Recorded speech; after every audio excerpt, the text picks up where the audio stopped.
কৰ্মী চাকৰিৰ কাৰণেও পইচা দিব লাগিছিল।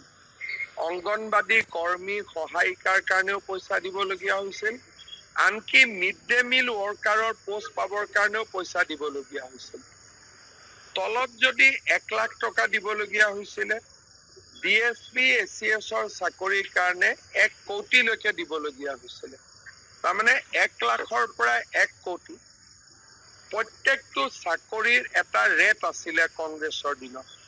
আৰু কংগ্ৰেছৰ মন্ত্ৰী বিধায়ক সকলোৱে তাত জঁপিয়াই পৰিছিল।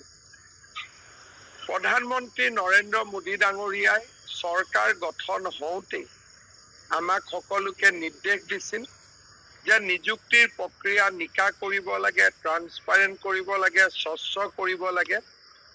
ৰাজনৈতিক ইচ্ছা শক্তি, বিষয়াসকলৰ সহযোগিতা আৰু আমি গোটেই নিয়ম প্ৰণালীত যি ধৰণে সংশোধন কৰিলোঁ, যিয়ে এই তিনিওটা পলিটিকেল উইল পাৱাৰ, ব্যুৰক্ৰেচিৰ ছাপোৰ্ট আৰু ষ্ট্ৰীমলাইনিং অফ গভৰ্ণমেণ্ট ৰুলছ, এই তিনিওটা ব্যৱস্থা আমি কাৰ্যত পৰিণত কৰাৰ কাৰণে 1,65,000 নিযুক্তিৰ এটা নিযুক্তিও হাইকোৰ্টত চেলেঞ্জ নহ'ল। কোনো যুৱক যুৱতীয়ে আমাক পৰা টকালৈ চাকৰি দিছে বুলি অভিযোগ নকৰিলে। আৰু এই সময়ছোৱাত যুৱক যুৱতীসকলৰ মাজত চৰকাৰৰ প্ৰতি এটা ডাঙৰ ইতিবাচক মনোভাৱৰ সৃষ্টি। মই বিধায়ক নতুনকৈ নিৰ্বাচিত হোৱা বিধায়ক ডাঙৰীয়াক মই ধন্যবাদ জ্ঞাপন কৰিছোঁ। তেখেতৰ সমষ্টিটোৰ লগতে সামগ্ৰিকভাৱে আমি জিলাখনৰ গোটেইখিনি তথ্য দিছোঁ। মই নিজে জিলাখনলৈ গৈছিলোঁ, তাত গৈ পেলাই গোটেইখিনি কনষ্ট্ৰাকশ্যনৰ মনিটৰ কৰিছিলোঁ আৰু কৰি পেলাই কামবিলাক স্পীড আপ হ'ব দিছোঁ। এই মডেল অংগনবাদী কেন্দ্ৰবিলাক যে আমি নিৰ্মাণ কৰি আছোঁ, তাত আচলতে একোখন কনষ্ট্ৰাকশ্যন কমিটি থাকে আৰু সেই কনষ্ট্ৰাকশ্যন কমিটিবিলাকে তাত স্থানীয়ভাৱে কাম কাজবিলাক কৰে। মই বিধায়কগৰাকীকো মই অনুৰোধ জনাইছোঁ যে তেখেতে যাতে নিজেও কনষ্ট্ৰাকশ্যন কমিটিসকলৰ লগত বহি পেলাই কাম কাজবিলাক যাতে ক্ষীপ্ৰ কৰিব পাৰে, তেখেতেও নিৰ্দেশ দিব পাৰে, মই অনুৰোধ জনাইছোঁ। আৰু সদনত ইয়াত যথেষ্ট সকলো বিধায়ককে মই অনুৰোধ জনাইছোঁ। ইতিমধ্যে যদিও প্ৰশ্নটো মই গোটেই অসমৰ কথাই ময়ে কৈছোঁ যে অসমত আমি যোৱা সময়ছোৱা প্ৰায় 9,000ৰো বেছি মডেল অংগনবাদী কেন্দ্ৰ আমি অনুমোদন দিছিলোঁ।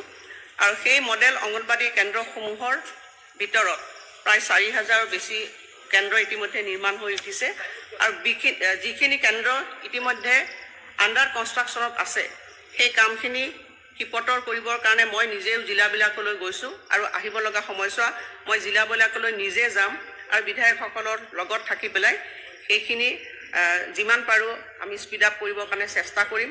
আৰু লগতে আমি এটা কথাও কৈছিলোঁ যে নিজৰ নিজৰ সমষ্টিত বিধায়কসকলে যদি নেতৃত্ব দিয়ে, তেতিয়াহ'লে মডেল অংগনবাদী কেন্দ্ৰসমূহ আমাৰ পঞ্চায়ত আৰু ৰুৰেল ডেভেলপমেণ্টৰ পুঁজি থাকে, তাৰেও তেওঁলোকে পুনৰ নিৰ্মাণ কৰিব পাৰে।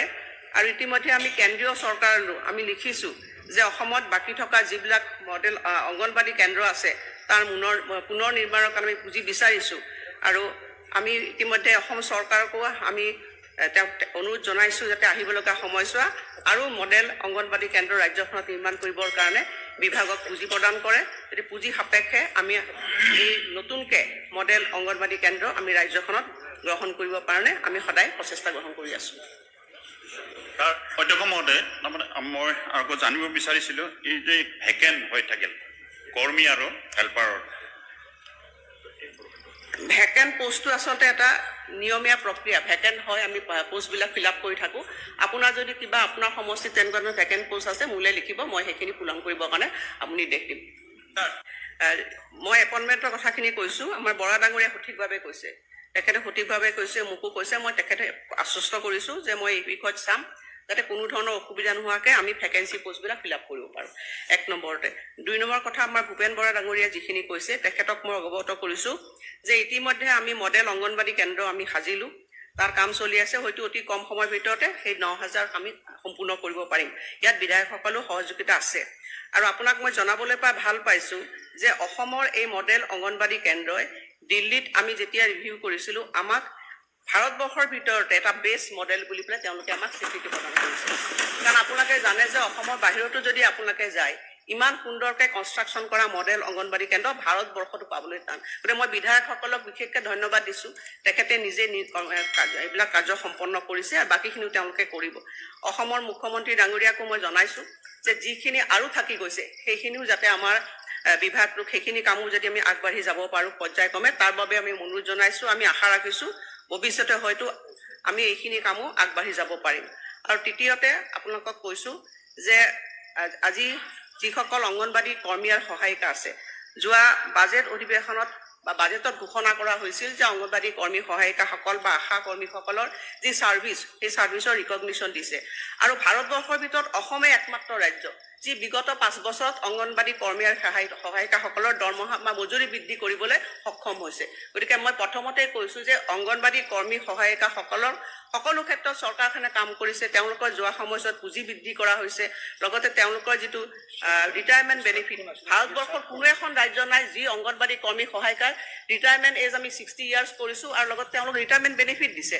গতিকে যোৱা সময়ছোৱা বা বৰ্তমান চৰকাৰখনে যোৱা সময়ছোৱাত অংগনবাদী কৰ্মী সহায়িকাৰ লগতে আমাৰ যিখিনি ফ্ৰণ্টলাইনাৰ কৰ্মীসকল আছে তেওঁলোকৰ কাৰণে যথেষ্টখিনি কাম কৰিছে। গতিকে মই বিধায়কসকলক অনুৰোধ জনাইছোঁ যে আপোনালোকৰ নিজা নিজা অংগনবাদী কেন্দ্ৰবিলাকক আপোনালোকে নিজে গৈ তাত মনিটৰ কৰক আৰু আপোনালোকেও কিছু আগ্ৰহ যদি প্ৰদৰ্শন কৰে কৰ্মীসকলক কথা পাতি পেলাই যাতে আমাৰ ছাৰ্ভিচখিনি যাতে সুন্দৰভাৱে দিব পাৰে, মই তাৰ কাৰণে সকলোৰে সহযোগিতা কামনা কৰিছোঁ।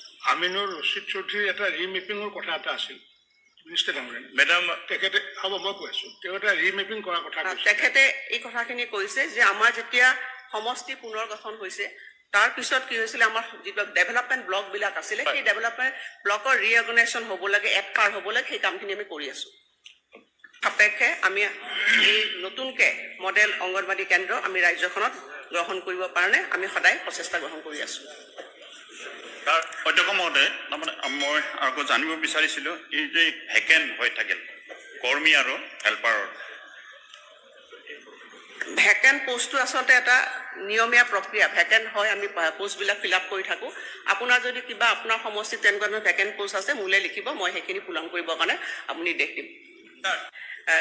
মই এপইণ্টমেণ্টৰ কথাখিনি কৈছোঁ, আমাৰ বৰা ডাঙৰীয়াই সঠিকভাৱে কৈছে, তেখেতে সঠিকভাৱে কৈছে, মোকো কৈছে। মই তেখেতে আশ্বস্ত কৰিছোঁ যে মই এই বিষয়ত চাম যাতে কোনো ধৰণৰ অসুবিধা নোহোৱাকৈ আমি ভেকেঞ্চি পোষ্টবিলাক ফিল আপ কৰিব পাৰোঁ। 1 নম্বৰতে। 2 নম্বৰ কথা, আমাৰ ভূপেন বৰা ডাঙৰীয়াই যিখিনি কৈছে তেখেতক মই অৱগত কৰিছোঁ যে ইতিমধ্যে আমি মডেল অংগনবাদী কেন্দ্ৰ আমি সাজিলোঁ, তাৰ কাম চলি আছে। হয়তো অতি কম সময়ৰ ভিতৰতে সেই 9000 আমি সম্পূৰ্ণ কৰিব পাৰিম। ইয়াত বিধায়কসকলেও সহযোগিতা আছে। আৰু আপোনাক মই জনাবলৈ পাই ভাল পাইছোঁ যে অসমৰ এই মডেল অংগনবাদী কেন্দ্ৰই দিল্লীত আমি যেতিয়া ৰিভিউ কৰিছিলোঁ আমাক ভাৰতবৰ্ষৰ ভিতৰতে এটা বেষ্ট মডেল বুলি পেলাই তেওঁলোকে আমাক স্বীকৃতি প্ৰদান কৰিছে।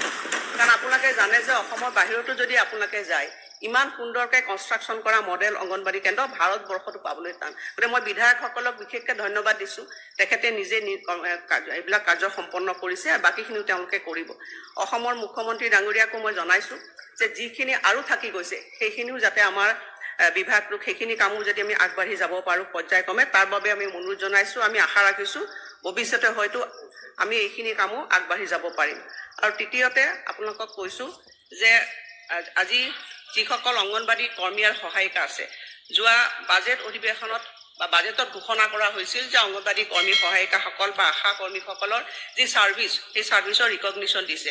আৰু ভাৰতবৰ্ষৰ ভিতৰত অসমে একমাত্ৰ ৰাজ্য যি বিগত 5 বছৰত অংগনবাদী কৰ্মী আৰু সহায়িকাসকলৰ দৰমহা বা মজুৰি বৃদ্ধি কৰিবলৈ সক্ষম হৈছে। গতিকে মই প্ৰথমতেই কৈছোঁ যে অংগনবাদী কৰ্মী সহায়িকাসকলৰ সকলো ক্ষেত্ৰত চৰকাৰখনে কাম কৰিছে। তেওঁলোকৰ যোৱা সময়ছোৱাত পুঁজি বৃদ্ধি কৰা হৈছে। লগতে তেওঁলোকৰ যিটো ৰিটায়াৰমেণ্ট বেনিফিট, ভাৰতবৰ্ষৰ কোনো এখন ৰাজ্য নাই যি অংগনবাদী কৰ্মী সহায়িকাৰ ৰিটায়াৰমেণ্ট এজ আমি 60 ইয়াৰ্ছ কৰিছোঁ আৰু লগত তেওঁলোক ৰিটায়াৰমেণ্ট বেনিফিট দিছে। গতিকে যোৱা সময়ছোৱা বা বৰ্তমান চৰকাৰখনে যোৱা সময়ছোৱাত অংগনবাদী কৰ্মী সহায়িকাৰ লগতে আমাৰ যিখিনি ফ্ৰণ্টলাইনাৰ কৰ্মীসকল আছে তেওঁলোকৰ কাৰণে যথেষ্টখিনি কাম কৰিছে। গতিকে মই বিধায়কসকলক অনুৰোধ জনাইছোঁ যে আপোনালোকৰ নিজা নিজা অংগনবাদী কেন্দ্ৰবিলাকক আপোনালোকে নিজে গৈ তাত মনিটৰ কৰক আৰু আপোনালোকেও কিছু আগ্ৰহ যদি প্ৰদৰ্শন কৰে কৰ্মীসকলক কথা পাতি পেলাই যাতে আমাৰ ছাৰ্ভিচখিনি যাতে সুন্দৰভাৱে দিব পাৰে, মই তাৰ কাৰণে সকলোৰে সহযোগিতা কামনা কৰিছোঁ। আমিনুৰ ৰছিদ চৌধুৰীৰ এটা ৰিমেপিঙৰ কথা এটা আছিল।